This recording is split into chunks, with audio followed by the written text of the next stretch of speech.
In the ongoing legal and PR battle between Blake Lively and Justin Baldoni, one person who really wants to stay under the radar is Blake Lively's husband, Ryan Reynolds.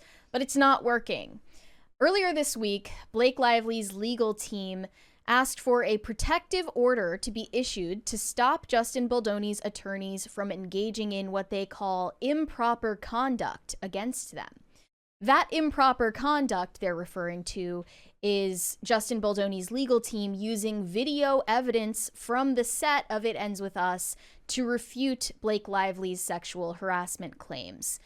That's not improper conduct. That's just a legal defense that is attempting to save Justin Baldoni's career from ruin. So, essentially, when you're in a PR battle with another party and your first instinct is to forcibly silence the other side, people are not going to take kindly to that. Mm-hmm. People are going to assume you are the one with something to hide. This is not a good look. I mean, it felt like they should just let it all go away. Like, this should have never been pursued farther than it was. No, I mean, Blake Lively was already in the clear before she issued her civil complaint against Justin Baldoni. Yeah. She decided to do this out of retribution, and it didn't pay off. If this had all stopped just after the movie came out, nobody would have remembered any of this. She would have still gotten the bump from the movie doing as well as it did at the box office, could have continued to make Colleen Hoover movies, because at that time, they all seemed to be on her side anyways. Yeah. She would have been fine. Blake Lively's legal team claim that Justin Baldoni's lawyer, Brian Friedman, is violating court rules that stop a lawyer from making statements to the press that are irrelevant to a case and might prejudice the jury. He's not making statements to the press. He's literally releasing footage from the set that shows Justin Baldoni being professional and having totally normal interactions with Blake Lively. It's entirely appropriate for him to be doing that. Trying to silence Justin Baldoni from defending himself is not going to work in her favor. It's only going to make them look worse, PR-wise. But according to the Daily Mail, insiders claim that Ryan Reynolds was behind the decision to request a gag order against Baldoni and his team in a desperate bid to stave off disruption to the upcoming projects at his company, Maximum Effort Productions, and in order to protect his wife, Blake Lively. According to an inside source, Ryan Reynolds was the driving force in requesting a gag order for Justin's attorney. His production company has a lot of projects in the works right now, and he would be devastated if these were impacted by the lawsuit, as it's unfair to his coworkers and the people who work at his company. Yeah, how compassionate and considerate of Ryan Reynolds to look out for his staff like that. If we ignore that framing, which is that he's doing it for the good of his employees, the point is that when you're running a production company, you don't just need good PR between the 6 months your movie is being produced and then the 3 months between when you're promoting and then marketing and then releasing it. Stuff's going on year round. You can't afford bad press at any time. Right. What this really means is that Ryan Reynolds is fiercely protecting his public image as the nicest guy in Hollywood. Doesn't he get a soccer team too? They can't afford bad publicity either.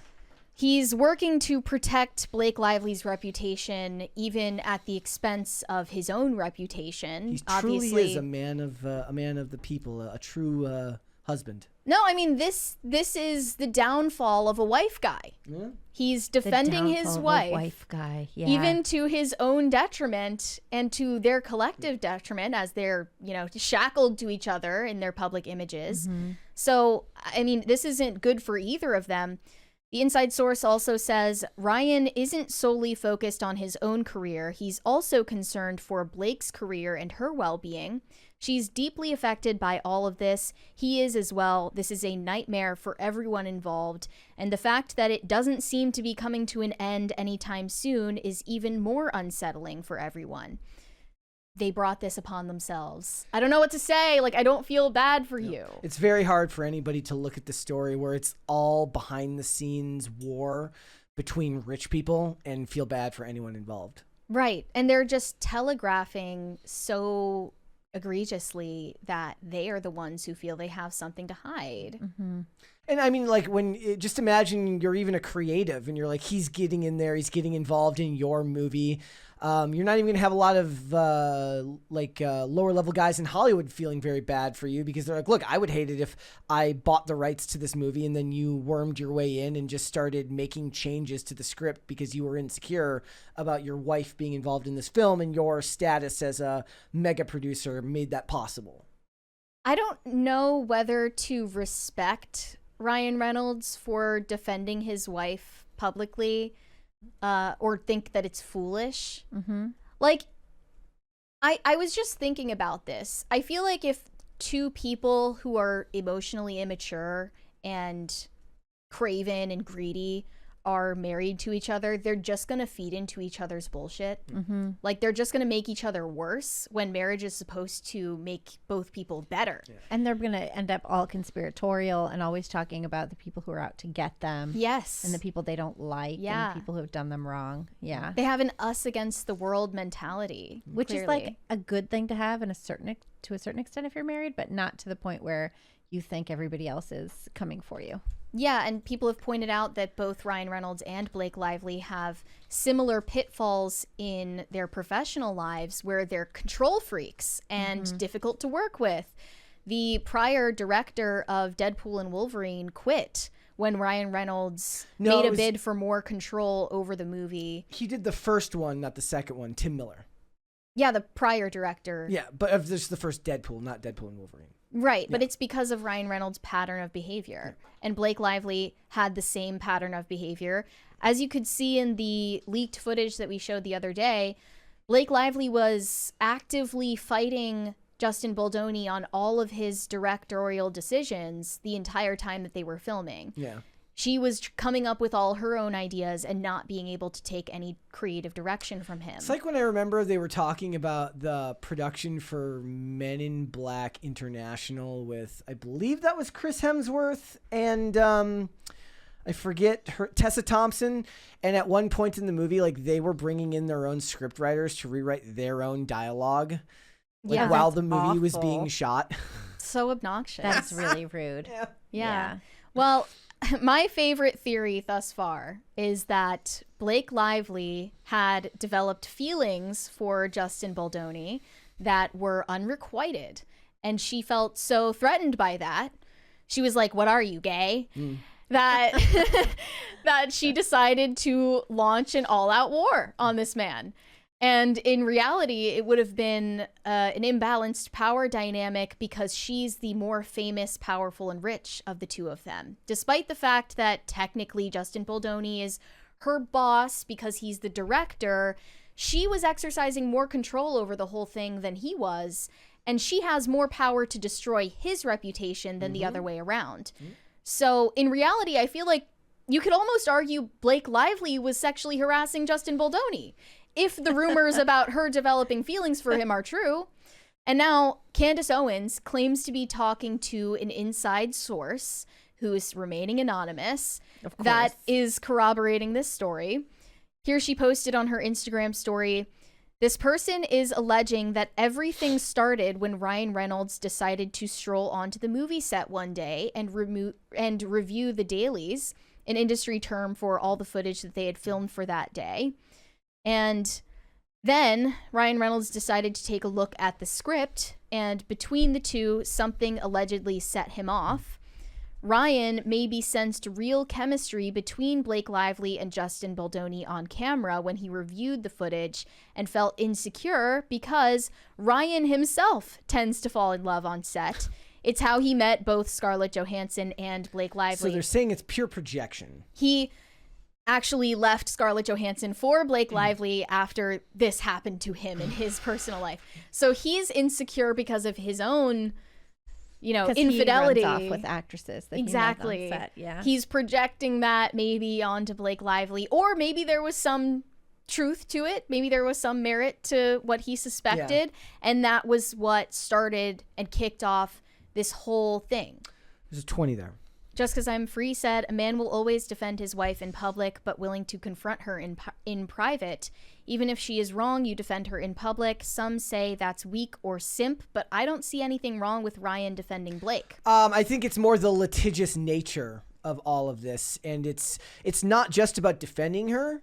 There's way more factors that come into play when PR and multi-million-dollar projects become involved. There's a difference between, saying I agree with her, this, and that. But when you start bringing in lawyers and you start bringing in PR firms and tying in newspapers to bring all of this together, it goes far beyond that. And that's just the hazard of living a life where you're that rich and have that much of a big public profile. His way of defending her doesn't have to be getting involved to this degree. And I highly doubt that Ryan Reynolds is actually confronting her on her wrongdoing privately. I think he probably is. I just get the vibe that he's a lot more confrontational and probably very different from his public persona in private.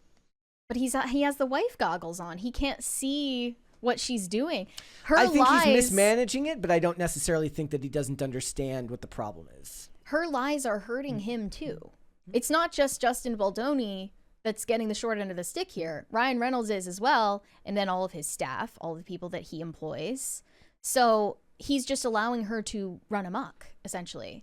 And I can easily see if the theory about Blake Lively getting rejected by Justin Baldoni, if those rumors are true, maybe when Ryan Reynolds became insecure about it, she had to spin the narrative that she was getting harassed, right? Mm-hmm. In order to excuse herself for indiscretion. Yeah. Right? I see that easily happening. Of course, we don't know the ins and outs of the whole story. We only know based on the footage that has been released and the text conversations that have been released, what really happened. I am very curious how this is going to go, though. Yeah. It doesn't look like... This looks like it's just going to crash and burn. It also goes far beyond that, because if the idea is that the Nice Pool character was actually addressing all of this, then he took it far beyond just defending her in public and actually went as far as to be petty in his own world. Writing a character to make fun of this guy in his own movie. Then maybe I agree with you, because bringing it into his own work shows a far greater disregard for his own well-being and his own work's well-being than perhaps would be reasonable for somebody of his wealth and knowledge of the business. Right. So. Is it true that he had this reputation as like the nicest guy in Hollywood? Is that like I never imagined that. I think that when I think of what people think of him, it's that he plays the same character in everything and not that he has a great reputation in Hollywood. But I could be wrong. I could just have never paid attention to that. Well, yeah, but what people think is that Ryan Reynolds is protecting his image as the nicest guy in Hollywood, however dubious that may be. Everyone knows that's Keanu Reeves anyways. It's not going to end well for would them. Be the nicest. Yes. Yeah. I haven't followed any of this Blake Lively thing. Every time I see it pop up, it's because I think no, just don't. Just don't. Immediately no. Yeah. Well, what's your take on it? Do you think she's lying? What did she say? I don't even know what she said. Oh, well, she basically accused Justin Baldoni, the director, of sexually harassing her and creating a hostile work environment. I think that's probably bullshit. You think so? Yeah. Just with the track record of Me Too and just the track record of Me Too, and also like what I know about being on set and how that all goes down. Like, there's so many people around, and the thing is, every director works differently and has a different way of like, attempting to get your best work if you're the actor, and like suck it up. Like, this is your job. This is your business. Mm-hmm. Yep. Do your show. Just do your show. And if somebody's advancing on you, just be like, stop it. You know, like, I just don't see it. They're both too powerful. They both have it's not like she's some little starlet who's worried about getting cut from the project. Right. Yeah. Like, that's different. That's ridiculous. Too. Yeah. She's not nobody who just got dragged in off the street and discovered and is like worried she's going to have to, give out sexual favors in order to keep her job. Like, that's clearly not the situation here. Right, definitely. Thanks for watching. Listen to full episodes of Pop Culture Crisis on Spotify. Keep up with us on social media and make sure you subscribe and ring that bell so you never miss the show. Bye, guys.